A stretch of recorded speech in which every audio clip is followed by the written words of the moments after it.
Hey everybody, back in studio. I'm so glad you're here and welcome back to the Lead with Love podcast with Dr. Q, where we talk about love, leadership, and real life lessons that actually matter. At least to me, they do.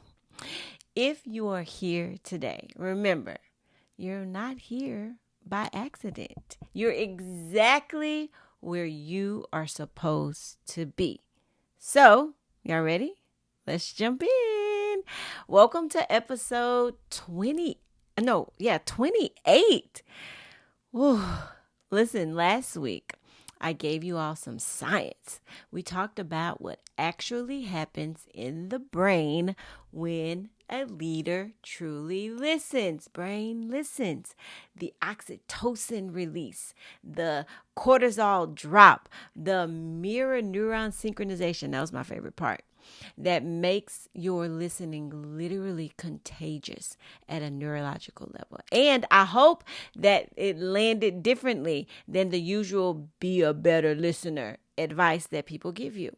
Because once understanding that listening is biological, that it is changing the psychological experience of the people that you lead, it stops just being a soft skill.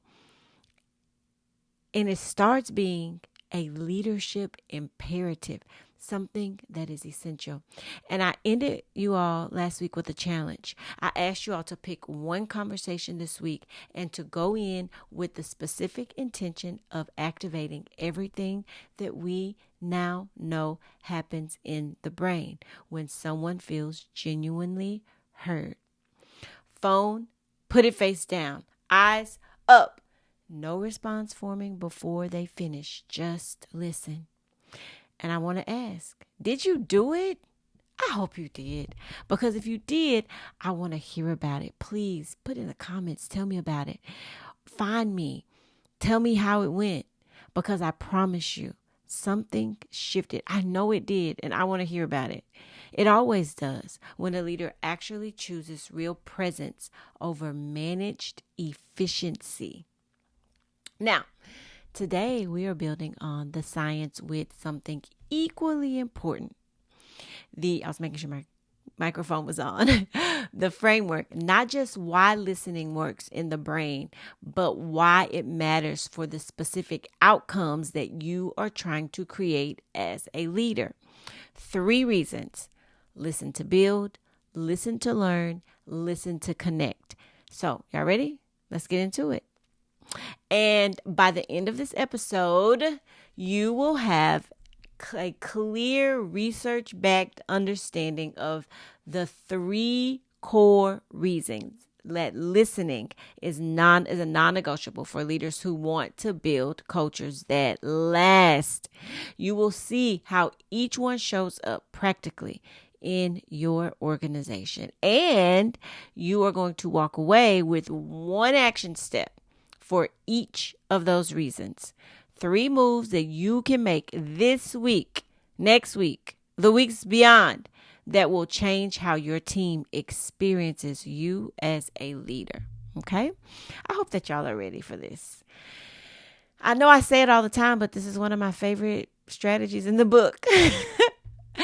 All right, so here is something that I know to be very true, both from research and my own personal experience, that the quality of the relationship between a leader and the people that they lead is the single greatest predictor of organizational performance.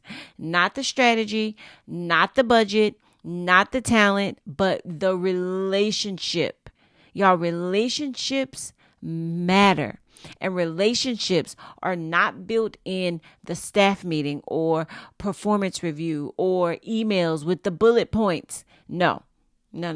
Relationships are built in the moments when one human being makes another human being genuinely feel heard. That is it. That is the whole thing. I know y'all, you know this. And when leaders listen to the people that they serve, they build something that no incentive program can manufacture. You know what that is? Trust. And trust is what transforms a group of people with the same job title into a team, a family, a culture of people who actually want to be part of and of the fight and stay in it. And I write in my book about listening as kind of the service side of leadership. You know that phrase that students don't care how much you know until they know how much you care. I know everyone's heard that phrase. That is just as true in your boardroom, in your nonprofit, in your corporate office. People do not give leaders their best because they are required to. No, they give leaders their best because they believe that they care about them. And nothing communicates care faster than stopping in a world that will not stop, y'all. It's so much going on. But someone that stops saying and says, listen, what you have to say is more important right now than anything else that's on the list or anything that's on my phone. You matter. And when leaders invest time into people, people invest time into the work. That is not a soft principle. That is a productivity strategy. Action steps. Let's talk about it. So this week, in every one-on-one or check-in that you have, I want you to spend the first 5 minutes doing nothing but listening. Right? I talk about the strategy in the book. No agenda, no feedback, no transitioning into your leadership points. No, just take some time to hear the person in front of you and watch how the quality of the rest of that conversation, it is going to shift. It's going to change. I promise you it will. Just listen, because people need to be heard. And I do this work with leaders because I want leaders to do this work with their teams, but leaders also need to be heard. And here's something that people don't tell you about when you get promoted. When you get these jobs, the higher that you go, the less you actually know about what is happening in your organization. That's true. You have no idea, which is why it's so important to listen to people. And not because you become less intelligent, it's because your position changes and what people tell you change. So people manage up, they curate, they show you the polished version of what is happening because they are not sure how you are going to respond to the unpolished real version. And so as a leader, you can believe genuinely and completely that things are going well, while the reality on the ground is something very, very different, entirely different. And I call this the bird's eye problem. As leaders, we are positioned to see this big picture. We're looking at from the top of the stands. We see the data, the trends, the, organizational, the overview, the executive report. And that view is important, but it's not complete. The complete picture requires ground level intelligence, the insights that live in the people who are actually doing the work every single day. The teacher in the classroom, the frontline employee, the person whose name never makes it into a board report, but who knows more about the health of the organization than anybody else. Or knows more than any dashboard could ever tell you. And the only way to access that intelligence, you know how? Is to listen for it intentionally, consistently, in a way that makes people believe it is safe to tell you the truth. You want people to feel safe telling you the truth, because if you don't know the truth, leader, you can't do anything. Listen, research by Roger Dean Duncan, published in Forbes, found a significant difference between what he called cookie professors and career professors. And I talk about this in the book. Cookie professors, they would show up, surface level caring. They brought the treats, they brought the cookies, they were friendly, they were present.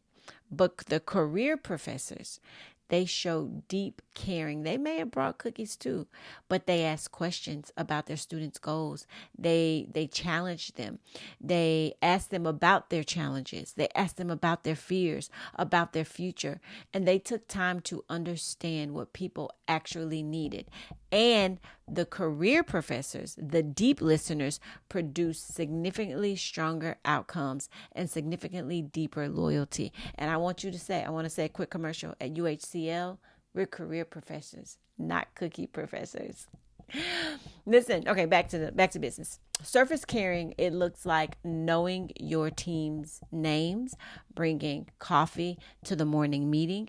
Deep listening, it looks like knowing what they are afraid of, what they are working towards, and what they need from you that they have not yet felt safe enough to ask for. That's the deep listening that you want to do. That is the intelligence your listening can actually access. And you cannot lead well without doing this. So, what is your action step for Listen to Learn?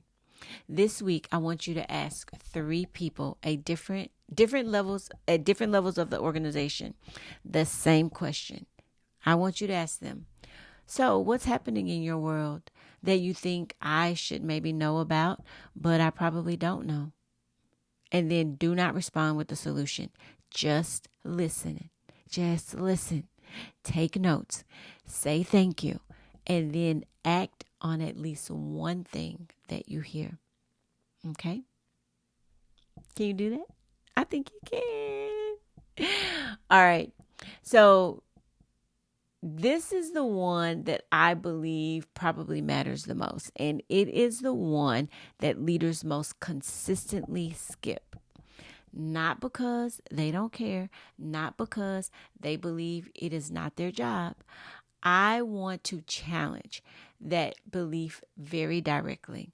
It is your job, period. Here is why. The people who work for you are not just your employees or colleagues or direct reports. No. Remember, y'all, they are human beings living full, complex, sometimes painful, sometimes beautiful lives. And they bring every single bit of that with them when they walk through the door of your organization every single day. Who is quietly caring for a parent with dementia while managing a full caseload? Who is going through a divorce that is consuming every ounce of their emotional energy? Who is dealing with a child's health or children, period? Who is carrying anxiety that has never been named out loud? Who is the first person in the family to hold a leadership role and is terrified that they don't belong, dealing with imposter syndrome? You do not need to be their therapist, but what you do need to do is be their leader. And a leader who takes time to know their people, not just what they produce, but who they are, can serve them in a way that changes the trajectory of both the organization and their lives. Both of them.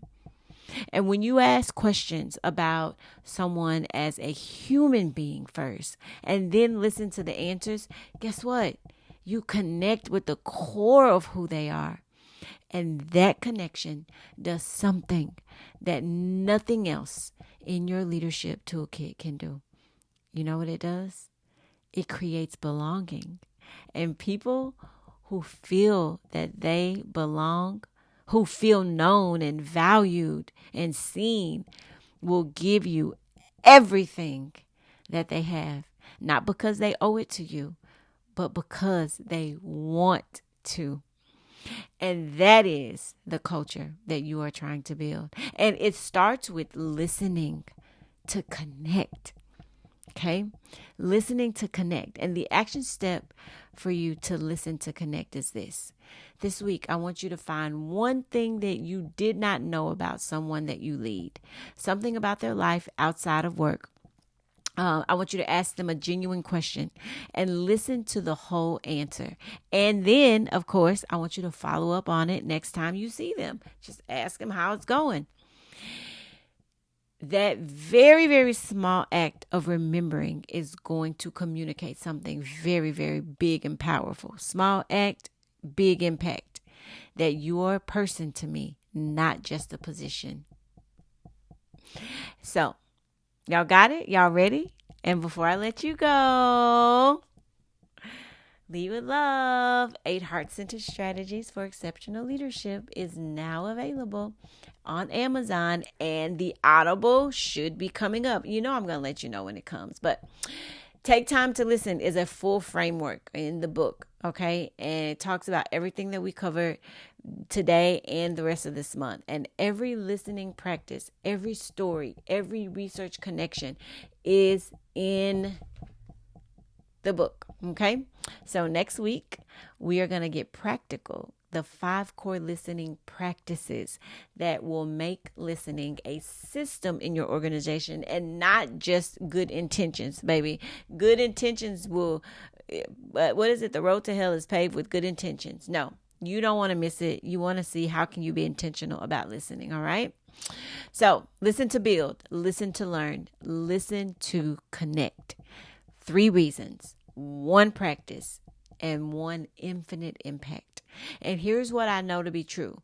The organizations that will outlast every single challenge, every transition, every disruptive force, those organizations, including the rise of artificial intelligence, y'all, because listen, it's coming for us. I saw a car that was driving itself today. Listen, those are the ones that build genuine human connection. And genuine human connection starts with one leader who decided that the person in front of them was worth stopping for. So be that leader this week. 3 action steps, 3 conversations, and pay attention to what begins to shift. Thank y'all for being here. You know, I could keep talking, but I know that these are already long enough. I want y'all to know that I really appreciate you joining me on this Lead with Love podcast. And if today's message spoke to you, share it with a leader who is too busy to listen, because busyness is exactly what's costing them the connection that the team has probably been craving. Don't forget to subscribe on YouTube so that you do not miss episode 27 next week. And in episode 27, we're going to talk about the 5 core listening practices. And remember, y'all already know what I'm going to say. Leading with love isn't a one-time decision. It is a daily choice. So until next time, be well and lead with love. Bye.